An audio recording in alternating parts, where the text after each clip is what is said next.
आणि अतिक्रमणाच्या बाबतीतही मी बोललेलो आहे, मी पत्र पाठवलेलं आहे मुख्यमंत्र्यांना की आम्ही सगळे लोक, सगळे शहरवासी तुम्हाला मदत करण्यास तयार आहे, पण अशा प्रकारचे हे गुंडगिरी, सरकारी गुंडगिरी ज्याला आपण म्हणू शकतो की असा पोलीसवाल्यांना आणि फौज फाटा घेऊन 50-50 JCB घेऊन जाऊन तुम्ही हे जो तोडफोड करत आहे.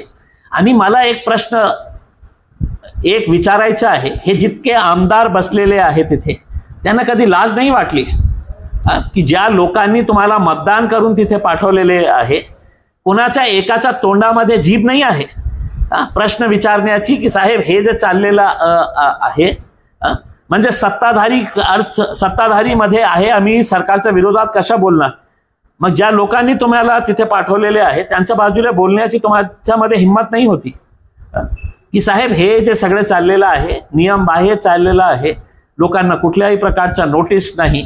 म्हणजे आज येतं आणि कुणालाही माहित नाही आहे की आमच्या एरियातली रोड जे आहे ना ते 40 फीटची आहे, 60ची आहे, 100ची आहे की 200ची आहे. म्हणजे हर्सूल एरियामध्ये मागच्या वर्षी 100 मीटरचा रोड झाला आणि एक दिवस ते माईक घेऊन रिक्षामध्ये फिरत होते की अजून 100 मीटर पाहिजे. म्हणजे मागच्या वर्षी जे झालेलं आहे रोड वाईडनिंग सगळं झालेली आहे, लोकांनी आपलं नवीन घर बांधलेले आहे, नवीन नवीन दुकानं सुरू केलेले आहे आणि हे उठतात आणि सांगतात की आता आम्हाला अजून 100 मीटर पाहिजे करके. मग जालना रोडवर सगळं काढलं का आपण? सगळं काढलं का? ज्या प्रकारे गोरगरीब लोकांना तुम्ही एक दिवस अगोदर जाऊन एरो दाखवून की आता हे 16 मीटर, हे 15 मीटर, हे 5 मीटर हे जे केलेलं आहे, मग सगळ्यांसाठी का नाही केलं?